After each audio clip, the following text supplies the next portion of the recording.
Start it. We'll do it live. We'll do it live. Thing sucks. Seriously, it does suck. Can't believe this thing actually broke, man. Well, it's not broken. It's just not working the way I want it to work. Welcome back. I'm Wizard in a T-shirt. And before you say it, yes, I know. It's been a while. I'm sorry. I'm sorry. And I'll just be honest. I got lazy. But now I'm not lazy, which is why I've returned with you with a new video. Yeah, I just got super focused on moving into a new place, which is why, you know what? The funniest part is, you're probably noticing right now, yeah, I don't have the regular mic that I'm usually using. And the reason for that is because it fucking sucks. It's terrible. It's just not doing what it needs to do. So, gonna need to just get a new condenser mic. Maybe something a little bit better. Either way. But to go back to what I was saying, whole new office. Badass. And it's a bit more decorated except for that space. But we'll worry about that later. Since I've been gone, I thought I would come back to y'all with a little special video. Something that I've been wanting to make for a little bit, but just didn't know when the time was right until, I guess, right now. But I have a secret. Well, it's not really a secret, but it's just more of an interest. I enjoy watching LOLCOWS. You see, LOLCOWS are some of my favorite types of people to watch because they are either just very insane or possibly mentally ill and need to get off the internet. But the best part is that they both want to make content for the internet and just don't know when to stop. People that have gained their fame through being horrendously trolled on the internet and proceed to this day to fight against the trolls and their hate, even though a lot of their actions themselves are very questionable. Some of these LOLCOWS are some of our favorite infamous... I gotta just get it out. And some of these LOLCOWS are some of our favorite infamous characters that are found from across the internet, such as Chris Weston Chandler, Boogie2988, and even World of T-shirts. I gotta say, they just grow by the day. There's just more every year. There's just more characters that just develop every year. It's intriguing. I don't know. It just feels like there's some sort of mad scientists just pushing out monsters into the world, dude. Just flat out digging up bodies and reanimating Frankensteins and throwing them back out. Which is why I have created a tier list to rank some of my favorite and least favorite LOLCOWS that I have found across the internet. And the ones that you're going to see today are the ones that I have specifically chosen out because they are some of my favorites and all. Which is why I've created a tier list to rank some of my favorite and least favorite LOLCOWS that I have found across the internet. Now, the LOLCOWS that you're going to see today on the list are some of my favorites that I have selected specifically that I've found across the internet. So if you don't see your favorite mutant on here today, be sure to let me know in the comments, and maybe we'll think about doing another one. I don't know. I don't know. Sorry, I'm making birthday plans, because probably by the time that this video is, like, made, or probably after the time it's made, I have celebrated my birthday. I turned 24. But let's go ahead and begin, starting off with Chris Chan. Chris is well known for being one of the very first LOLCOWS to ever exist across the internet, especially before YouTube had even existed. Chris is also known for being the master illustrator of the well-known comic strips known as Sonichu, which would just go on to be probably one of the most disgusting yet interesting comics that people would probably ever look at nor see drawn by a full-grown 34-year-old man. I don't know. It's art. But Chris was one of the very first LOLCOWS to ever really define the definition of LOLCOW. I would say pioneering it in its own way, planting the very first flag to ever be there. For basically defining the term while also probably having some of the most interesting yet disgusting stories of all time, I definitely have to put Chris at an S for just defining the addition of what a LOLCOW really is. Next up on my list is Bossman Jack, the man who cannot stop gambling his entire life savings away just so that way he can get the thrill of the gamble. If there was ever a person to show the definition of get even or get worse, I would say that Bossman Jack basically is that term. He defines what that means. Because every time I've watched one of this man's streams, he will flat out go from up to right back down to the ground. And it is one of the most interesting things to ever watch, like, if not scary things to watch. I know that Stake just basically gives him money to like gamble away on their websites just for entertainment, but it's just crazy to see how Bossman Jack rarely ever walks out with anything, since I feel like you'll literally just watch him gamble thousands and thousands of dollars away just to literally come back with like 50 bucks or something. It's a roller coaster, I'll tell you that. I feel like I'm going to put Bossman at a C just because, if anything, he's not really much of a crazy lolcow other than just, like, gambling his life away while also possibly doing a few substances on the side. He just kind of just a gambler. That's about it, you know? If you want to watch a man basically gamble his life away while also just living at home and punching holes in the, like, walls and doors, yeah, he's a perfect watch. Up next is Boogie2988. Now, I don't really have much good to say about Boogie just because I used to watch him a lot before he kind of just went crazy and all that. Basically, when he was just the guy that would inform me about video games and what was coming out, what was awesome. I guess when people called him the Mr. Rogers of YouTube, which I don't really remember, but, you know, I guess when he was called that.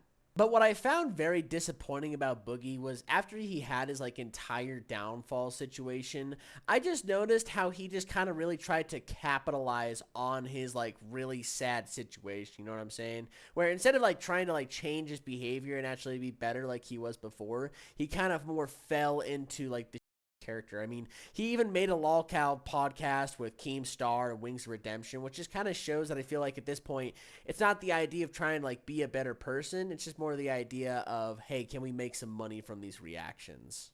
I feel like I got to put Boogie at an F just because I feel like he's attempting to live and capitalize on the idea of being a LOLCOW than actually, you know, I guess being a LOLCOW. It's like if a wannabe LOLCOW was trying to be a LOLCOW. You know what I'm saying? It's like, it's weird.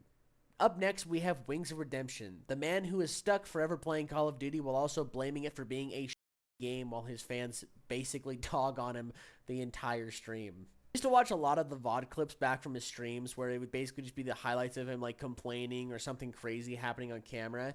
And I gotta say, like, this man has such an interesting life, especially when it comes to his marriage. Because, like, I feel like the minute he got married to his wife, you could kind of see over time that it's like, oh, this isn't a love thing. It's a taxes thing. Gotcha. Also, Wings has just said a lot of outrageous things over the time he has just been on the internet, and he will always be reminded of that every single stream he ever be a part of. But you know what? He sits there in agony because that is what he must do in order to pay the bills. I gotta put Wings at a D.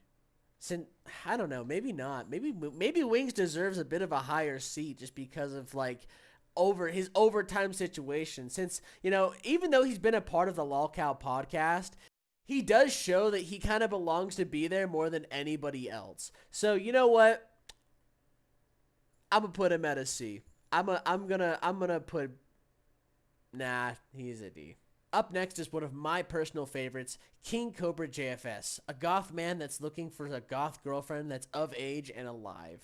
You know, one of the things I really got to give credit to Josh is that out of all the LOLCOWs that we really have, he's never really done anything terrible other than just really existed on the internet, you know? Like, all he's really ever done is just kind of, like, streamed himself in his apartment just doing whatever while people just send him random packages, rather it be food or some bullshit. Although I will say that the food and drinks that King Cobra makes are, like, quite disgusting. I'd say, like, the cocktail mixes that he tries to make just turn into toxic sludge. The kind of shit where I'm sure if you threw it onto yourself or, like, drank it, it would just, like, flat out burn you.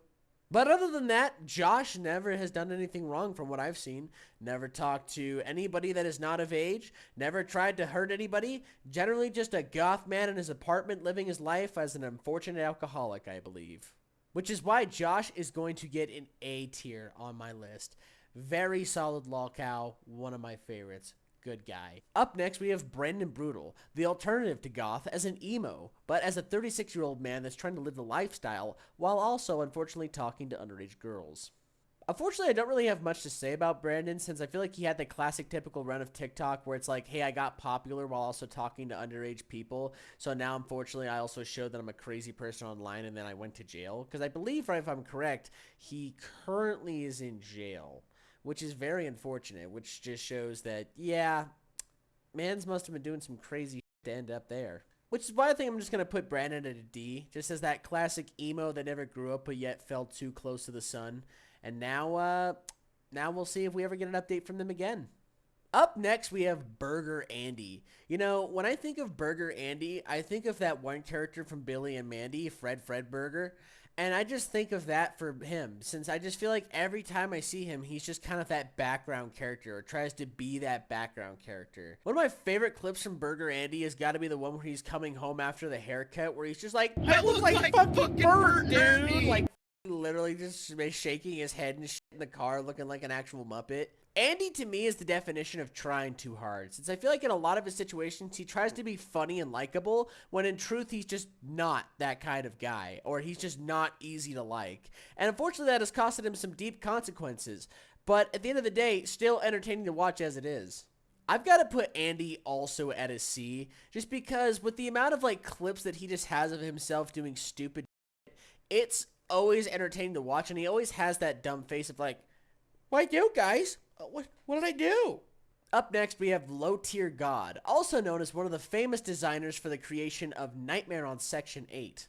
This man has a very bad anger issue, because every time you catch him playing a fighting game, you will see him be very upset, whether it be at chat, the game, or anything that's in his vicinity. He just is a very upsettable person. He's also one of those streamers where he'll flat out just block out the camera if you're not sending in enough donations. You know, like he's some sort of titty streamer that everybody's wanting to look at. If there was 2 words that I could use to describe Low Tier God, it would be sore loser. Since I feel like every time you watch this man play video games, he is never having a good time. You know, you think that most people would play games to have fun, but in his case, I don't think fun is even a definition he knows of. I gotta put Low Tier God at a C just because he's just like that classic rage streamer. He's just the classic man you can go to that you know you can piss off really easy either in a chat or a game. Up next, we have Tammy Hull, also known as Female Jack Nicholson. It's always interesting to see the kind of arguments that Tammy just gets on her phone, and just to think about what's always going through her mind, since I feel like when I see the amount of like facial expressions she gives off in her videos, it's just like there must be all sorts of like things clashing in her brains. Like, you remember that scene from Ratatouille where he eats the grape and the, you know, and the cheese together and he's got all those colors clashing? It's kind of like that, but a bit a lot more violent. It also makes me feel like Tammy is just one of those people that never really has any time to be peaceful or, like, relax. It's just, like, always has got to be something cracking on the mind, and it's always got to be something new to yell at on the phone as well. Which is why I think we're going to put Tammy up to a B on the selection, since I always feel like it's entertaining to watch her videos, and also I feel like every time I see her facial expressions, it kind of makes me a little nervous on the phone. Next, we have Amberlynn Reid, also known as How Did This Salad Turn Into a Caniac Combo with 2 Pieces of Bread? I feel like Amberlynn Reid's channel is one of those sad things to watch just because you kind of watch it so from the beginning. It's supposed to be like a weight loss channel, then unfortunately just spans out to something completely different. And over time, you just see the amount of like lying that Amberlynn does, and you just kind of think to yourself, well, I guess a person will do as they wish with their channel as long as they understand that backlash is their own issue. It's also just another situation where you watch somebody's channel and you realize that their misery is their own doing. So at the end of the day, it's just like, what can you do other than watch the car accident? I think I'm going to put Amberlynn at a D since I don't feel like she's the most interesting lolcow to look into, but she does have her moments. She does definitely have her moments. Up next, we have Daniel Larson. The definition of if you give a homeless man a cell phone, what will he do with it? Daniel, I would say, has to be one of the most interesting lolcows on this list, since I feel like he's had one of the most genuine, worst, yet interesting experiences out of everybody. Since, you know, you get a lot of these lolcows that are just either indoor house dwellers, or maybe they're just people that don't ever do anything with their life other than debate on what their parents do for them. But like with Daniel, he never really had much of anybody other than the system. But of course, with Daniel having access to a cell phone and Discord and all sort of access and things like that, he would of course be around with and trolled on his time being homeless and roaming the streets of just going from rather it be New York City or back to Colorado. I gotta say, the man has been on quite some adventures, which is a lot farther than from any other lolcow that we'll see here on the list, probably next to like World of T-Shirts. Daniel is definitely got to go at an A, since I feel like in a way he kind of defined a newer edition of lolcow where, yeah, you see the rest of these people, they've made a lot of stupid decisions, including Daniel making some stupid-ass decisions, but Daniel mainly doing it outside, on the road, on his own. Up next, we have Jupiter the Hybrid, the man who happens to be a vampire who also happens to make a lot of tall tales about himself in order to sound super cool. One thing I've always noticed with a lot of the streams that Jupiter's a part of is that he's never ever wearing a shirt. I mean, hell, if that's a part of his character, right on. But either way, it's always a situation where I just look at him and I'm just like, damn, you do not have a job, do you? Most of these people generally don't have jobs other than what they get online. But, you know, this is just an obvious moment of like, damn, this man has been in the room since 9 a.m. to 6 p.m. Also, just as a side thing, I feel like looking at Jupiter, he definitely could be related to Nova. Like, if you told me these two were brothers, I think I would have to say they are. Like, 100%, no denying. In this case, Jupiter will go up to a B, since I feel like there's nothing better than being told tall tales by a vampire indoor house dweller mutant man, you know? Especially when he never has his shirt on. Up next, we have Tofia Chu. Now, unfortunately, I don't really have much to say about Tofia Chu, since I feel like a lot of her content is just her complaining about a lot of stupid shit, while also involving her family in all of it. You know, because I will say what's interesting is how her family is all claimed to name, rather it be Mama Chu, Papa Chu, Brother Chu, which, by the way, rest in peace, Brother Chu. But other than her complaining about her fans or complaining about her elderly mother, I just feel like there's nothing really interesting going much in her life other than just her kind of trying to squander for money or never really getting a job. You know, that's the biggest thing that most nobody wants to do is get a job. But it's always interesting when it comes to living with your elderly mother who really can't work and then having other people pay for your shit. Then that's where I can see the definite problem there. Other than her complaining about her fans, her elderly mother, or not having enough money, she's just not really the most interesting LOLCOW to me, you know? And I will say for some of the crazy she's recently been a part of, you know, that I do feel sorry for her. But at the same time, just kind of your classic, I'm not getting a job, mom. I'm going to stay here and get famous online. I think I'll definitely put Tofia Chu at a D, just because while she's not the most interesting LOLCOW to watch, she definitely has her way of showing off her unemployment. Definitely does that.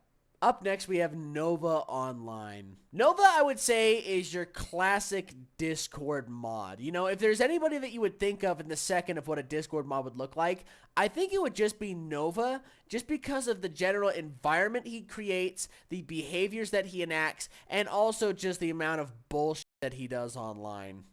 Nova's one of those internet figures that I think will always be well known, just for the amount of that he's been a part of, while also creating for himself to this day. I definitely feel like I gotta put Nova at a B, since I always feel like there's some sort of new shenanigan that's going on with him, and with how well he's known on the internet, it's definitely gonna affect his ability of being employed. Next on the list is Darkside Phil, our favorite game journalist who can never seem to get a video game right ever, or ever seem to really have fun playing a video game ever. Phil's also just really well known for yanking his panky on stream, while also just being an uptight it comes to games and also streaming, since if you're not giving him money, he's not going to play the game. Phil is also just one of those streamers that I feel like tries way too hard for people to try to like him, but in the moment just doesn't really know how to enjoy himself in playing a game, since literally every game that you watch him play, he is just terrible at it, to a point where you feel like he has never played a video game in his life, even though that is his job to do it. But if there's any meme that I've loved that's recently came across from him, has been the game journalist memes, where every single game that he's recently played that's brand new, he just does so terrible on it, and it's always titled Game Journalist when reviewing this game, and that actually does get me. I think I definitely got to put Darkside Phil at a C, since once again, he just kind of matches the same vibe of all these other streamers, where you just really well know them for some random bullshit they've been a part of. And also, Phil is just kind of like a very mid streamer at the end of the day. You know, he's just your classic money beggar. Other than that, there's nothing much to say. Up next, we have Cyrax, the Toxic Avenger himself. The thing I always notice from Cyrax videos is he's always seems so upset, or he's always trying to be a super tough guy.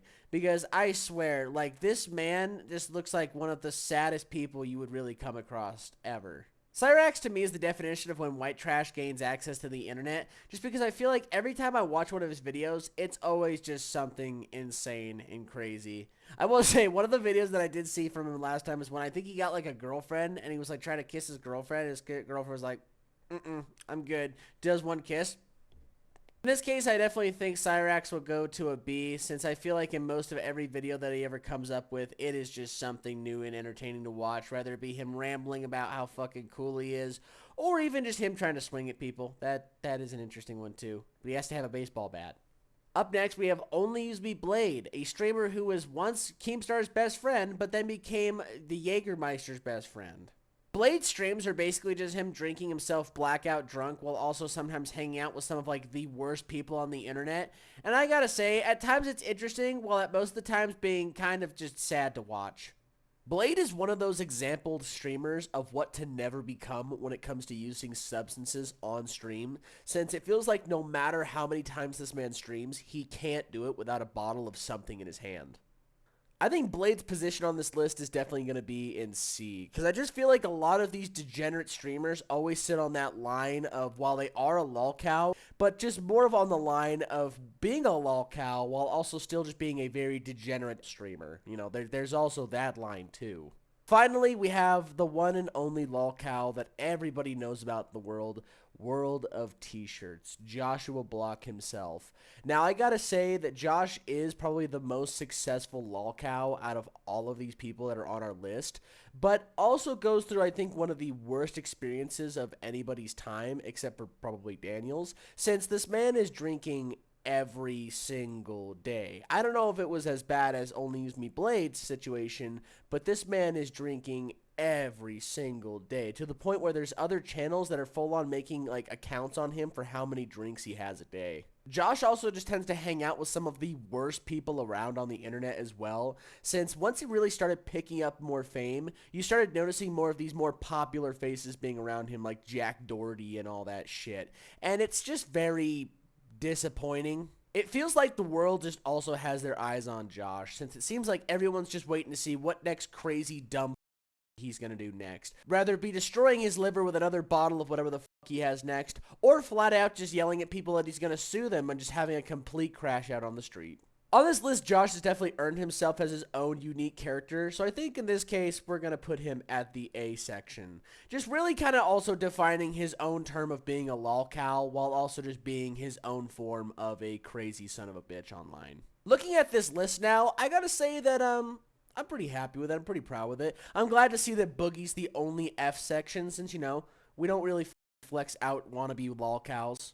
That, but I think it's got its great structure. You know, we have our wannabes, we have our try to bees, we have our try too hards, we have our actual crazies and somewhat grossies, some people that have really defined the platform, and the ones that created it. But ladies and gentlemen, that is going to be it for the tier list today. I hope you guys heavily enjoyed me judging these lolcows and putting them in my own form of list. Just let you guys know, this is my own opinion. This is not me stating it for everybody. This has to be your opinion now.